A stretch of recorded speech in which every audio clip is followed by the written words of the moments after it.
नमस्कार दोस्तों, न्यूज़ हलचल आजकल में आपका स्वागत है। मैं आपका मित्र प्रदीप राठी। आज हम आपके सामने लेकर आए हैं एक बड़ी खबर है राजद्रोह की धारा को लेकर। सिरसा में डिप्टी स्पीकर की गाड़ी पर हमले में पुलिस की कार्रवाई। राजद्रोह के केस में 5 किसान गिरफ्तार। विरोध करने पर पुलिस कर्मियों ने युवक को थप्पड़ मारे। वहीं टिकैत ने कहा कि किसानों की मांग राजद्रोह नहीं, 17 जुलाई को महापंचायत बुलाई गई है। वहीं इस मामले में एक और बड़ी खबर सामने आई है। खबर सुप्रीम कोर्ट की तरफ से है। माननीय सुप्रीम कोर्ट ने राजद्रोह कानून के दुरुपयोग पर केंद्र से सवाल पूछे हैं। माननीय सुप्रीम कोर्ट का कहना है कि अंग्रेज जो कानून गांधी तिलक को चुप कराने को लाए थे उसकी ज़रूरत ही क्या है। धारा 124A के दुरुपयोग की जवाबदेही न होने से कोर्ट चिंतित। केंद्र से मांगा गया है जवाब।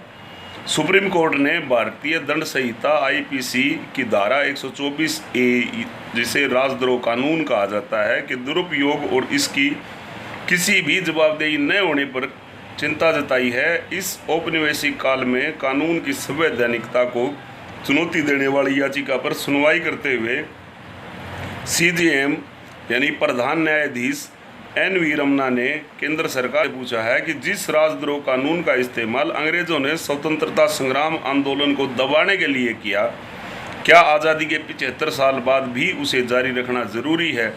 CJI की पीठ ने कहा कि अंग्रेजों ने इस कानून का इस्तेमाल महात्मा गांधी, बाल गंगाधर तिलक और अन्य स्वतंत्रता सेनानियों को चुप कराने के लिए किया था।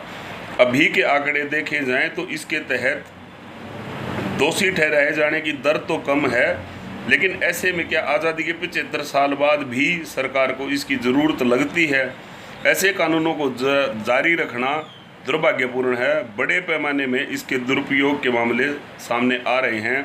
सरकार कई पुराने कानून हटा चुकी है, लेकिन इस पर गौर नहीं किया गया। कोर्ट ने कहा कि हमारी चिंता है कि कानून के दुरुपयोग और कार्यकारी एजेंसियों की जवाबदेही न होने पर ऐसे में इसकी संवैधानिकता परखनी जरूरी है। केंद्र इस पर विस्तृत हलफनामा पेश करे। कोर्ट मेजर जनरल SG बोमटेकर सेवानिवृत्त की याचिका पर सुनवाई कर रहा है, जिसमें धारा 124A की संवैधानिकता को अभिव्यक्ति की स्वतंत्रता के खिलाफ बताते हुए चुनौती दी गई है। केंद्र की ओर से अटॉर्नी जनरल के वेणुगोपाल ने अपना पक्ष रखा है। कोर्ट रूम लाइव बताएंगे हम आपको कि सरकार ने कहा दुरुपयोग रोक सकते हैं। CJI बोले IT एक्ट की धारा 66A निरस्त पर आज भी केस दर्ज हो रहे हैं, आप दुरुपयोग कैसे रोक सकते हैं। यहाँ हम बताएं, वेणुगोपाल ने कहा कि याचिका राजनीति से प्रेरित है, इसे मीडिया प्रचार के लिए दायर किया गया है। वहीं CJI का जवाब था कि याचिकाकर्ता ने देश की रक्षा के लिए पूरा जीवन कुर्बान कर दिया है, इसलिए हम यह नहीं कह सकते कि मुकदमा किसी से प्रेरित है।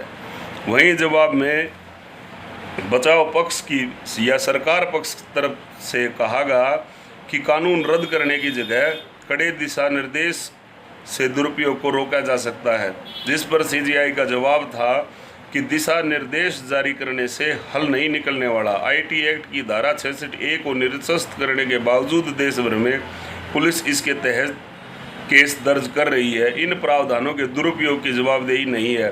धारा 124A की ताकत की तुलना उस आरी से कर सकते हैं जिसका इस्तेमाल बढ़ई एक पेड़ काटने की बजाय पूरे साफ करने के लिए इस्तेमाल करता है। अब हम आपको बताएं, एक राष्ट्रीय अखबार में छिपे आंकड़ों के अनुसार 6 साल में इस धारा के तहत 326 केस दर्ज हुए, वहीं 559 गिरफ्तार हुए, मगर दोषी सिर्फ 10 पाए गए। यहाँ हम बताएंगे आपको वर्ष अनुसार 2014 में 47 केस दर्ज हुए, जिसमें 58 गिरफ्तारियाँ हुई, 16 मामलों की चार्जशीट दाखिल हुई, सिर्फ एक दोषी साबित हुआ।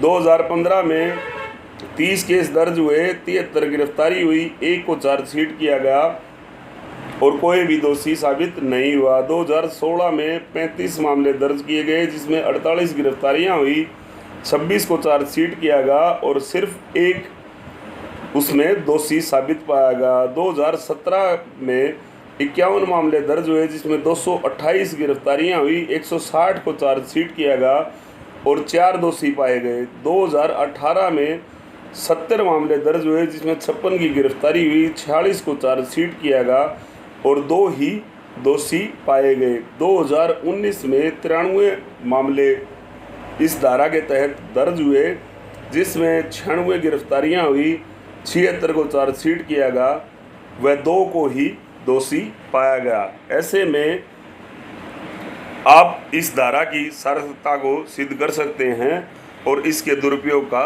अंदाज़ा लगा सकते हैं। आपको वीडियो कैसा लगा हमें कमेंट करके ज़रूर बताएं। बहुत बहुत धन्यवाद।